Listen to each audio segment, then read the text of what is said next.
Muesli یہ صوفیہ کرام میں بہت بڑا مقام رکھتے ہیں اولیاء اللہ کے اندر۔ میری قوم کے جوان دل کے کانوں سے سنو، ایمان اگر پیارا ہے تو دل کے کانوں سے سنو، ایمان پر خاتمے کی امید ہے تو دل کے کانوں سے سنو۔ اللہ سب پہ رحم فرمائے۔ میرے عزیزو یاد رکھنا، پہاڑوں جیسے گناہ لے کر جائیں گے لیکن ایمان ساتھ میں لے جائیں گے تو مغفرت کی امید ہے، لیکن یاد رکھنا اگر پہاڑوں جیسی نیکیاں لے گئے اور ایمان پر خاتمہ نہ ہوا تو پھر تباہی ہی تباہی ہے، بربادی ہی بربادی ہے، ہمیشہ کے لیے جہنم ٹھکانہ ہے، جہنم کے اندر ہمیشہ رہنا ہے۔ اور وہ بھی جو ایمان پر دنیا سے نہ جائے، جو کفر پر مرے، کافر ہو کر مرے، دنیا سے جائے، ایمان سلامت نہ لے جائے۔ اس کے بارے میں روایتوں میں آتا ہے کہ ایک آگ کی پیٹی ہے، اس میں پھر آگ کی پیٹی ہے، اس میں پھر آگ کی پیٹی ہے۔ کافروں کو جن کا خاتمہ ایمان پہ نہیں ہوا اس میں ڈال کر کے لاک کر دیا جائے گا اور ہمیشہ کے لیے اسی میں بند کر دیا جائے، نہ وہ جئیں گے نہ مریں گے۔ سوچو کیا انجام ہوگا۔ ایک بزرگ تو بہت روتے تھے، بہت روتے تھے، وہ ان کو دیکھ کر کے سب لوگ روتے رہتے تھے، ان کی بیوی بچے سب روتے تھے۔ ایک دن کسی نے پوچھا، جب دیکھو جب روتے ہی رہتے ہیں اور آپ کی وجہ سے محفل روتی ہے، آپ کبھی مسکراتے نہیں؟ فرماتے ہیں کہ اگر میرا اللہ مجھے گرم پانی کے عذاب سے ڈراتا، میں کا عذاب دوں گا تو گرم پانی بھی تو میں برداشت نہیں کر سکتا۔ مجھے گرم پانی کے عذاب سے اللہ نے نہیں ڈرایا، مجھے تو اللہ نے عذاب نار سے، آگ کے عذاب، اپنے گیزر میں اپنے ہاتھ سے کیا ہوا گرم پانی اگر اپنے وجود پہ پڑ جائے تو چیخ نکل جاتی ہے۔ اپنے گھر کے گرم کیا ہوا پانی اگر زیادہ گرم ہو جائے تو حالت کیا ہوتی ہے؟ اپنے چولہے پر اپنے ہاتھ سے گرم کیے ہوئے پانی کو جب ہم اپنے اس نرم پتلی سی چمڑی پہ برداشت نہیں کر پاتے، اللہ اکبر، اپنے حال پہ رحم کرو اللہ کے بندو، ایمان پر فکر کرو، ایمان پر خاتمے کی فکر کرو۔ یہ دنیا بہت دن نہیں رہنے والی، اور یاد رکھنا کسی مفکر نے کہا تھا کہ بد نظری کی زندگی ختم ہو جاتی ہے لیکن انسان کی ہوس پوری نہیں ہوتی۔ انسان چہرے تکتے رہتا ہے، اس کی ہوس پوری نہیں ہوتی۔ اس لیے آج کل تو فکر یہی ہے، تکنا تکنا اور صرف تکنا۔ کچھ لوگ تو روڈ اور راستے پر اس لیے بیٹھتے ہیں کہ کسی کو تکتے رہیں گے، معاذ اللہ۔ تو شیخ عبداللہ موسلی فرماتے ہیں کہ میں حج کو گیا تو میں نے دیکھا ایک بندہ کعبے کا غلاف پکڑ کر گھنٹوں ایک ہی دعا کرتا ہے، اے اللہ ایمان پر میرا خاتمہ فرما، ایمان پر میرا خاتمہ فرما، ایمان پر میرا خاتمہ فرما۔ ایک ہی دعا کرتا ہے اور خوب روتا ہے۔ میں نے کہا، شیخ عبداللہ موسلی کہتے ہیں، میں نے کہا کہ یہاں تو ہر دعا قبول ہوتی ہے، کچھ اور بھی مانگ۔ یہ کعبے کا غلاف پکڑ کے دعا کر رہا ہے، ایک ہی دعا پہ گھنٹوں گزار رہا ہے، کچھ اور بھی مانگ لے۔ اس شخص نے، جوان نے روتے ہوئے کہا، اگر آپ اللہ کے اتنے بڑے ولی نہ ہوتے تو شاید یہ راز کی بات میں تمہیں نہ بتاتا۔ سنو، ایمان پر خاتمے کی دعا کیوں کرتا ہوں؟ گھنٹوں گھنٹوں تک میرے دو بھائی تھے جو مجھ سے بڑے تھے، اور دونوں کا تقوی اور پرہیزگاری اتنی مشہور تھی کہ ایک نے 40 سال تک تکبیر اولیٰ سے نماز پڑھی، سبحان اللہ، یعنی اس کی پہلی تکبیر کبھی نہیں چھوٹی۔ اگر آپ مجھے معاف کر دے تو ایک حق بات کہہ دوں، اس پورے مجمع میں شاید کوئی ایسا نہیں ہوگا کہ جس کی 40 سال تک تکبیر اولیٰ نہ چھوٹی ہو، بلکہ کوئی ایسا بھی نہیں ہوگا کہ جس کی 4 مہینے تک تکبیر اولیٰ نہ چھوٹی ہو، کوئی ایسا بھی نہیں ہوگا، ہے نا؟ ہمارے اندر کوئی ہے ایسا 40 سال تک جس نے نماز کی پابندی اس طرح کی؟ آج کل یہ بھی فکر بنی ہے، نماز پڑھو سب معاف، نماز پڑھو سب معاف۔ یہ بہت بڑی گندگی ہے دل و دماغ کے اندر۔ نماز پڑھو سب معاف، کیا سمجھ رکھا ہے کہ معاذ اللہ نمازی بننے کے بعد اللہ پر فرض و واجب ہو جاتا ہے کہ وہ ہمیں معاف کر دے؟ استغفر اللہ۔ اللہ بے نیاز ہے، اگر پیدا ہونے سے لے کر مرے دم تک کوئی سجدہ کرے تو اللہ پر کوئی لازم نہیں کہ اس کو معاف کر دے۔ وہ معاف کرے تو فضل ہے، نہ معاف کرے تو اس کا عدل ہے۔ اللہ پر کچھ فرض نہیں ہے، کچھ لازم نہیں ہے ہمارے حوالے سے، وہ اپنے کرم سے جو چاہے اس کا کرم ہے، جو چاہے عطا کرے۔ اس لیے یہ جو فکر بنی ہے کہ نماز پڑھو سب معاف، اللہ کرے معاف ہو جائے تو معاف ہے، ورنہ وہ پکڑنے پر آئے تو پھر وہ پکڑ کرتا ہے۔ آپ سوچئے نا تو صحیح کہ جب وہ اپنے محبوب اور مقبول بندوں کی پکڑ کرتا ہے اور آزمائش میں گرفتار کرتا ہے، ہم کون ہیں؟ ابھی امام صاحب جو ہے وہ عشاء کی نماز میں پہلی رکعت میں قرآن مقدس کی آیت پڑھ رہے تھے۔ اللہ تعالیٰ نے فرمایا اے اولاد یعقوب، ہم نے تمہیں پوری کائنات پر فضیلت عطا فرمائی، اور پھر کہا کہ اگر تم تقوی اختیار کرو، تقوی کی بات کی گئی، اگر تم تقوی اختیار کرو تب تو بات ٹھیک ہے، اور اگر تم تقوی اختیار نہ کرو تو انبیاء کی اولاد سے کہا جا رہا ہے، اولاد یعقوب سے، کہ نہ تمہیں کسی کی شفاعت فائدہ دے گی نہ کوئی تمہارا مددگار ہوگا۔ یہ قرآن کا لہجہ ہے انبیاء کی اولاد کے لیے۔ خاتم الانبیاء کی اولاد کی خصوصیت الگ ہے، یا انما یرید اللہ لیذھب عنکم الرجس ہے، دونوں کو ملا نہیں سکتے، لیکن اتنا ضرور ہے اولاد انبیاء کو کہا جا رہا ہے اگر تم نے تقوی اختیار نہیں کیا، گناہ نہیں چھوڑا تو پھر نہ کوئی شفاعت تمہیں کام آئے گی، کوئی شفاعت کام نہیں آئے گی۔ اگر تم نے خدا سے بغاوت کی، اگر تم ایمان پہ نہ رہے، اولاد انبیاء ہو کر نبی کے مذہب پر نہ رہے، کوئی شفاعت فائدہ نہیں دے گی، نہ کوئی مددگار ہوگا۔ اور اس کے بعد پھر خلیل کی دعا کا ذکر کیا گیا کہ ہم نے آزمایا ابراہیم خلیل کو، اور جب ابراہیم اپنی آزمائش میں پورے اتر گئے تو ابراہیم علیہ السلام نے دعا کی۔ ہم نے ابراہیم سے کہا کہ اے ابراہیم، ہم تجھے امامت عطا کریں گے، امامت کا تاج عطا کریں گے، ہم تجھے تاج امامت عطا کریں گے۔ تو جناب ابراہیم نے اپنے لیے امامت کا ذکر سن کر کے دعا کر لی کہ اللہ، جو تو امامت کا تاج مجھے عطا کر رہا ہے تو میری اولاد کو بھی تاج امامت عطا کر دے۔ توجہ کریں آپ، دعا کرنے والا کون ہے؟ خلیل اللہ علیہ السلام، جس نے بیٹے کی گردن پہ اللہ کی محبت میں چھری رکھ دی۔ مسجد بنانے والا نہیں بلکہ کعبۃ اللہ بنانے والے کو ابراہیم خلیل اللہ کہتے ہیں۔ سبحان اللہ، سبحان اللہ۔ اللہ کی محبت میں آگ میں کود جانے والے کو خلیل اللہ کہتے ہیں۔ جو آگ میں کودے وہ خلیل اللہ کے لیے۔ اور غیرت توحید یہ ہے کہ سید الملائکہ آ کر کہتے ہیں اے ابراہیم، کوئی حاجت ہو تو بتاؤ۔ جب انسان جو ہے بلا کے اینڈ پہ پہنچتا ہے تو تھرا جاتا ہے، گھبرا جاتا ہے، مددگار ڈھونڈتا ہے، مگر خلیل کی خلت کی غیرت کہتی ہے حاجت تو ہے مگر تجھ سے نہیں ہے، جس سے ہے وہ حاجت کو بھی جانتا ہے، بچانا بھی جانتا ہے۔ سبحان اللہ، سبحان اللہ، نعرہ تکبیر۔ وہ ابراہیم خلیل اللہ دعا کر رہے، اللہ تو مجھے امامت عطا کر رہا ہے، میری اولاد کو بھی امامت عطا کر۔ سوچو دعا کون کر رہا ہے؟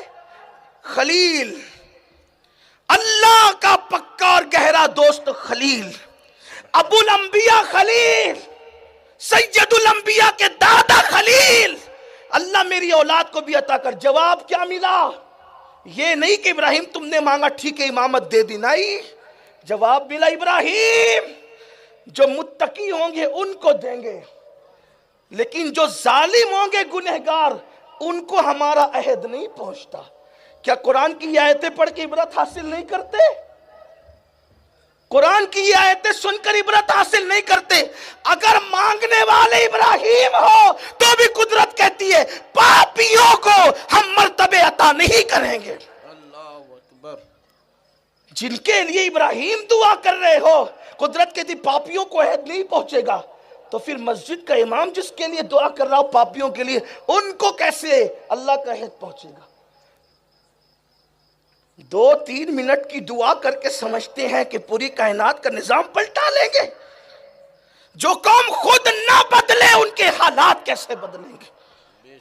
واللہ تاللہ باللہ، دعا پر ہمارا ایمان ہے، دعا تقدیر بدل دیتی ہے اور خدا سب کی سنتا ہے، لیکن کوئی خود تو بدلے پھر اس کی دعا کائنات کا نظام بدل دے۔ بے شک، حق ہے، حق ہے، سبحان اللہ۔ آدمی خود بدلنے تیار نہیں ہے اور پھر وہ کہتا ہے حالات کیسے بدلیں گے، حالات کیسے لوگ آ کر کے علماء سے کہتے دعا کرو حالات بدل جائے. تو بدل, تو بڈھا ہو کر بھی داڑھی منڈانا نہیں چھوڑتا. ہنسنے کی بات نہیں ہے. عورتیں سبقت لے گئی ہے مردوں پر کہ وہ 2-2 درجن دونوں ہاتھوں میں چوڑیوں کا بوجھ تو اٹھا رہی ہے. مرد کتنے ہمارے کمزور ہو گئے کہ انہیں داڑیوں کا بوجھ اٹھانے کی طاقت نہیں ہے. جو قوم داڑیوں کا بوجھ نہ اٹھا سکے وہ قوم پوری قوم کا بوجھ کیسے اٹھا سکتے. اور دنیا اچھی طرح جانتی ہے, اس بزدلی کو دنیا اچھی طرح جانتی ہے. اسی لیے دنیا نے میں فٹ بال بنا دیا ہے. آئے نا اللہ سے عہد کرے, اس عہد کی تجدید کرے, اس کے ساتھ وفا کی تجدید کرے. سنی دعوت اسلامی کا اجتماع بھیڑ جمع کرنے کے لیے صرف نہیں ہے. سنی دعوت اسلامی کا اجتماع دلوں میں انقلاب پیدا کرنے کے لیے ہے. اگر انقلاب آتا ہے تو یہ اجتماع کامیاب ہے, ورنہ بھیڑ کے سوا اور کیا چیز ہے. اس لیے میں آپ سے گزارش کرتا ہوں خدا کے لیے, اگر دنیا کے حالات میں انقلاب پیدا کرنا ہے تو ہم اپنے دل میں بھی انقلاب پیدا کریں.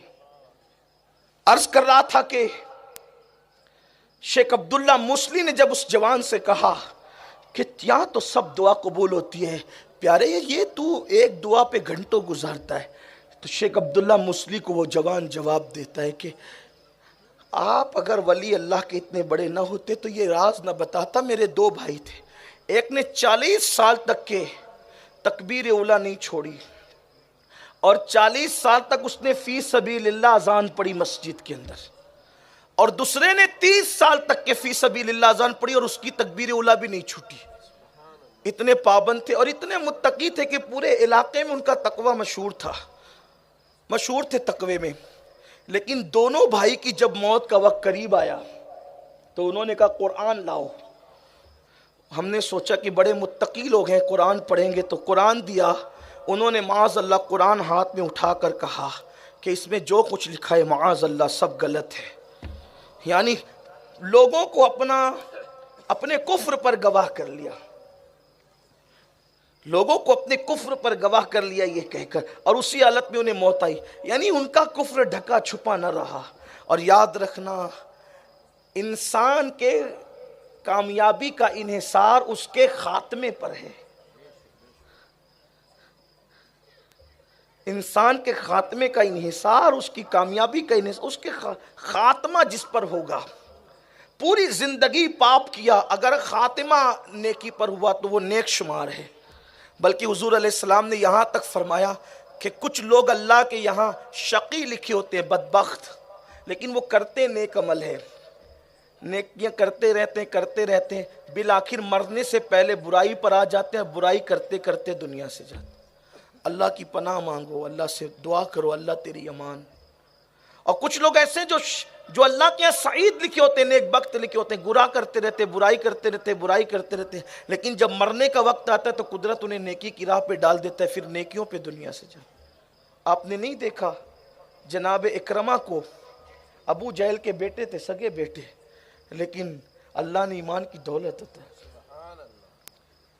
وہ خالد جس نے احد کا نقشہ بدل دیا تھا, پلٹ دیا تھا پورا نقشہ, وہ خالد بن ولید. بعد میں جس خالد نے احد کی جنگ کا نقشہ بدلا تھا, اسی خالد نے جنگ موتا کا بھی نقشہ بدل دیا تھا. کبھی کوئی سوچ سکتا تھا اسلام کو اتنا نقصان پہنچانے والے خالد بن ولید کبھی سیف اللہ بھی بنیں گے؟ اللہ کی شان ہے. اس لیے اللہ کی خفیہ تدبیر سے ڈرتے رہیں. ایمان پر خاتمے کی فکر کوئی نہیں کہہ سکتا, نہ کرسی پہ بیٹھا ہوا خطیب کہہ سکتا ہے, نہ آپ کہہ سکتے کہ میں ایمان پہ جاؤں گا. غوث پاک جب روتے تھے ایمان پر خاتمے کے لیے, ہم کون ہیں؟ ام المومنین جناب عائشہ صدیقہ روتی تھی ایمان پہ خاتمے کے لیے, ہم کون؟ یہ اور بات ہے کہ ہمیں ایمان کی وہ اہمیت نہ رہی جو ایک مومن کے دل میں ہونا چاہیے. تو کہا کہ دونوں نے کفر بکا اور اسی حالت میں مر گئے, موت آئی ان کو اسی حالت میں. تو اس دن کے بعد سے میں نے سوچا جب اتنے متقی نیک لوگ کفر پہ مر سکتے تو میں کس کھیت کی مولی ہوں. اسی لیے بس میری اب ایک ہی دعا ہے, میری اور کوئی تمنا نہیں ہے, بس میری ایک ہی تمنا ہے کہ میرا خاتمہ ایمان پر ہو جائے, بس مجھے اور کچھ نہیں چاہیے. اور یاد رکھنا جو ایمان پر دنیا سے گئے وہ کامیاب ہو گئے. سبحان اللہ. اب ہمیں ان کی کوئی فکر نہیں ہے. اس لیے کہ اللہ غفور الرحیم ہے، اس کا اعلان ہے کوئی رائی کے دانے کے برابر بھی ایمان لائے گا دل میں اس کو بخش دوں گا۔ سبحان اللہ۔ لیکن رائی کے دانے کے برابر ایمان لے جانا آسان نہیں۔ دل کے کانوں سے سننا میرے عزیز، میرے بھائیوں، یہ کسی خطیب کی کے جملے نہیں ہے، بلکہ یہ کسی کے دل کے درد کی صدائیں ہیں۔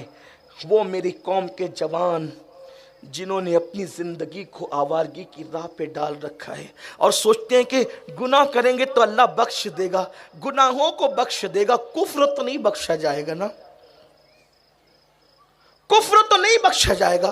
وہ جوان کہتا ہے میرے دونوں بھائی اتنے متقی ہو کر جب وہ کفر پر مرے تو اب میری ایک ہی دعا ہے، اللہ میرا خاتمہ ایمان پہ فرما، ایمان پہ فرما، ایمان پہ فرما۔ تو شیخ عبداللہ موصلی نے کہا تیرے بھائی تو تھے بڑے متقی، لیکن اللہ ظلم سے پاک ہے، اہل تقوی کو کفر پر موت کیسے آ گئی؟ کچھ تو ہوگا، کچھ تو ہوگا کہ ایمان چھین لیا گیا۔ بے سبب قدرت کسی کا ایمان نہیں چھینتی، وہ بہت کریم ہے، بے شک بے شک۔ بے سبب تو ایمان نہیں، کچھ تو ہوگا۔ تب اس جوان نے روتے ہوئے کہا میں نے بھی بہت تحقیق کی تو بعد میں پتہ چلا ہر نیکی کرتے تھے لیکن گزرنے والی عورتوں کو گھور گھور کر دیکھتے بھی تھے۔ اللہ اکبر۔ یہ بدنظری ہی ایک گناہ تھی ان کی زندگی میں جس کی بنیاد پہ وہ مرے تو کافر ہو کر کے مرے۔ آپ سے پوچھنا چاہتا ہوں صدیوں پہلے کی عورتیں آج کی عورتوں کی طرح بال کھلے تو نہیں نکلتی تھی، صدیوں پہلے کی عورتیں آج کی عورتوں کی طرح پتلے اور باریک لباس پہن کر تو نہیں نکلتی تھی، صدیوں پہلے کی عورتیں ننگے بدن تو نہیں گھومتی تھی۔ اللہ اللہ، جب کپڑے کی چادر اوڑھ کر نکلنے والی عورتوں کو کوئی پاپ کی نظر سے دیکھے تو وہ مرتا ہے تو کفر پہ مرتا ہے۔ 40 سال تک تہجد پڑھنے والے، 40 سال تک کے تکبیر اولیٰ نہ چھوڑنے والے، صرف بد نظری کی بنیاد پر، عورتوں کو تکنے کی بنیاد پہ کافر ہو کر کے مر رہے ہیں۔ اپنی زندگی میں تو کبھی تہجد بھی نہیں، اپنی زندگی میں تو فجر کی نماز بھی نہیں، اپنی زندگی میں تو ماہ رمضان کے روزے بھی نہیں۔ میرے آقا علیہ السلام کے غلاموں، سوچو اپنا انجام کیا ہوگا۔ خدا کے لیے اس کو لائٹ مت لو، اس کو ہلکا مت جانو، یہ دنیا 2 دن کی ہے، یہاں سے چلے جانا ہے۔ ایمان سلامت جائے گا تو سب کچھ ہے۔ جانتے ہیں آپ میرے آقا صلی اللہ علیہ وسلم کے دیوانوں، فرمایا گیا جب اللہ کسی بندے کو تباہ اور برباد کرنا چاہتا ہے، توجہ کریں، جب اللہ کسی بندے کو تباہ برباد کرنا چاہتا ہے تو خوبصورت چہروں کو تکنے میں اس کو مصروف کر دیتے، اللہ اکبر۔ حسین چہرے کو تکنے میں مصروف، کہ وہ عورتوں کے چہرے ہی تکتے، چہرہ تکنے پہ ایمان جاتا ہے تو جو نرم نرم گدوں پر لیٹ کر زنا کے مناظر دیکھتے ہیں اللہ اکبر۔ ان کا ایمان کب سلامت رہنا ہے، ان کا ایمان کب سلامت رہنا ہے۔ جو سب سے زیادہ سپر ہٹ فلم اس وقت ہمارے ملک ہندوستان میں وہی ہوتی ہے جس میں سب سے زیادہ اوریانیت اور گندگی دکھائی جاتی ہے۔ کس لیے آئے تھے، کیا کرنے لگے؟ کس لیے آئے تھے، کیا کرنے لگے؟ کبھی سوچا؟ امت پر برے حالات یوں ہی نہیں آتے۔ جس قوم کے جوانوں کی اکثریت کی آنکھیں آوارہ ہو جائے پھر وہ قوم عزت کے ساتھ کیسے زمین پہ جیے گی؟ اس قوم کو وقار کیسے ملے گا؟ قدرت ایمان چھین لیتی ہے ان لوگوں کا، ان بے غیرتوں کا جو آنکھوں کو آوارہ کر دیتے ہیں۔ اور فرمایا قدرت جس کو ذلیل، رسوا اور تباہ کرنا چاہتی ہے اسے خوبصورت چہرے دیکھنے میں مصروف کر دیتی ہے، اور پھر وہ خوبصورت چہرے تکتے رہتے ہیں اور قدرت ان کو ہلاک کر دیتی ہے۔ اپنے من میں ڈوب کر پا جا سراغ زندگی، تو اگر میرا نہیں بنتا نہ بن، اپنا تو بن۔ ہلاک ہونے والے لوگوں کی پہچان بتائی جا رہی، جسے قدرت تباہ اور ہلاک کرنا چاہتی ہے اسے خوبصورت چہروں کو دیکھنے میں مصروف کر دے۔ خوبصورت چہرے تکنے والے ہلاک ہو جاتے ہیں تو جو ننگے جسم کو تک رہے ہو رات بھر 3 بجے تک، وہ قوم کیسے قائم رہے گی؟ اس قوم کا وجود کیسے قائم رہے؟ کاش ہم نے اپنے بزرگوں کی بات پر، اور بدنظری کتنی بری چیز ہے۔ ایک صوفی بزرگ فرماتے ہیں کہ بد نظری کرنے والے لوگوں کے جسم میں اللہ بدبو پیدا کر دے. اللہ اکبر. یعنی ان کے جسم سے جو بد نظری کے، حالانکہ کسی گناہ پر یہ وعید کم از کم میں نے تو نہیں سنی، بہت بزرگوں کی تقریریں میں سنتا رہتا ہوں، اور اللہ کی توفیق سے کچھ تھوڑا موڑا بزرگوں کی کتابیں پڑھتا بھی رہتا ہوں، مگر میں نے کبھی نہیں کسی گناہ کے متعلق نہیں سنا کہ اس گناہ کے کرنے پر جسم میں بدبو آتی ہو. مگر بزرگان دین صوفیہ نے لکھا ہے، اس کو لکھنے والے حافظ ابن قیم ہے، ابن تیمیہ کے شاگرد ہیں، انہوں نے لکھا ہے.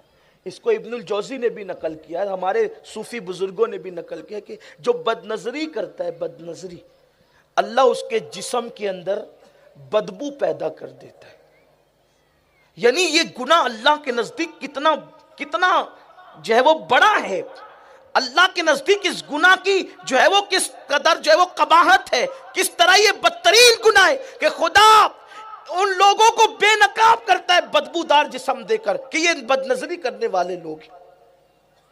اور پھر اس پر مزید اور ایک بشارت بھی ہے کہ جو لوگ اپنے آپ کو بد نظری سے بچاتے ہیں، اللہ تبارک و تعالیٰ ان کے جسم میں قدرتی طور پہ خوشبو پیدا کر دیتا ہے.